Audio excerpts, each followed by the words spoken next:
सरकारी जमीन पर बेखौफ निर्माण, एसडीएम के आदेश भी बेअसर, तालाब की भूमि पर रॉ हाउसेस का निर्माण बदस्तूर जारी। एलडीए यानी कि राजस्व नियम ताक पर रखकर बिजनौर में फिर दोहराया जा रहा है अवैध निर्माण का ये खेल।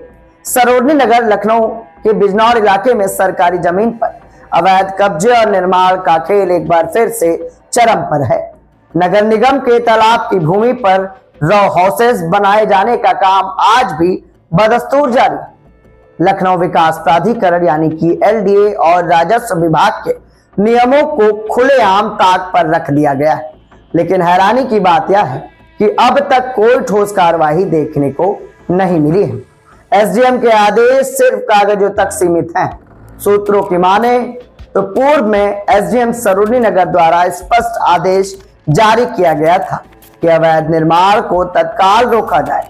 राजस्व और नगर निगम की संयुक्त टीम को मौके पर भेजकर कार्रवाई करने की बात भी कही गई थी, लेकिन जमीनी हकीकत इसके बिल्कुल उलट है। आदेश के बावजूद ना तो निर्माण कार्य रोका गया और ना ही अवैध कब्जेदारों के खिलाफ कोई सख्त कदम उठाया गया, ना कोई कानूनी कार्रवाई हो पाई। इस मामले पर स्थानीय लोगों का कहना है कि आदेश सिर्फ फाइलों में दौड़ रहे हैं, जमीन पर नहीं। तालाब की जमीन पर प्लॉटिंग और रॉ हाउसेस बनाए जा रहे हैं।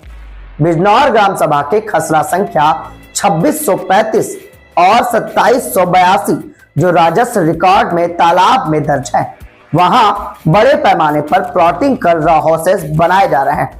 आरोप है कि कूट रचित दस्तावेजों के सहारे सरकारी भूमि को निजी बताकर लोगों को बेचा जा रहा है। इस जमीन की बाजारू कीमत करीब 150 करोड़ रुपए आज के समय में बताई जा रही। पूर्व में भी उजड़ चुके हैं सपने। दरअसल बिजनौर क्षेत्र का इतिहास गवाह है कि यहाँ पहले भी अवैध कॉलोनियां बसाई गई थी। बिना मानचित्र स्वीकृत कराए निर्माण होने पर लखनऊ विकास प्राधिकरण बुलडोजर लेकर पहुंचा था और अवैध निर्माण ध्वस्त किए गए थे। उस कार्यवाही में सैकड़ों लोगों की गाड़ी कमाई मिट्टी में मिल गई थी। अब फिर वही कहानी दोहराई जा रही।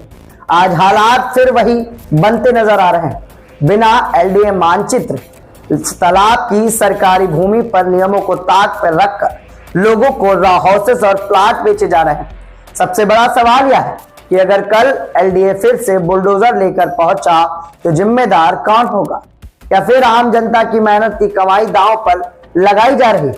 प्रशासनिक संरक्षण के भी आरोप हैं। स्थानीय नागरिकों का आरोप है कि अवैध कब्जादारों को प्रशासनिक संरक्षण मिल रहा है। राजस्व विभाग के अधिकारी कार्यवाही करने की बजाय मामले को टालते नजर आ रहे हैं। ना तो भूमि को कब्जा मुक्त कराया गया और ना ही निर्माण सामग्री जब्त की गई। अब लखनऊ के बिजनौर में ये निर्माण बदस्तूर जारी है। सूत्रों की माने तो इस निर्माणकर्ता का नाम सर्वानंद दुबे बताया जा रहा है। सरकार की मंशा बनाम जमीनी सच्चाई। दरअसल उत्तर प्रदेश की योगी सरकार तालाबों के संरक्षण और जल संरक्षण की बात कर रही, लेकिन सरोजनी नगर तहसील में तालाबों को पाट कर कंक्रीट के जंगल खड़े किए जा रहे हैं। अब सवाल सीधे प्रशासन से है कि क्या एसडीएम के आदेश सिर्फ दिखावा है? क्या भूमाफियाओं के सामने प्रशासन बेबस है? अगर कल बुलडोजर चला तो ठगे गए खरीदारों की जिम्मेदारी कौन लेगा? बिजनौर की यह तस्वीर प्रशासन के लिए चेतावनी भी है और कसौटी भी। अब देखना यह है कि शासन प्रशासन समय रहते कार्रवाई करता है या फिर एक और अवैध कॉलोनी लोगों के सपनों को निगल जाएगी।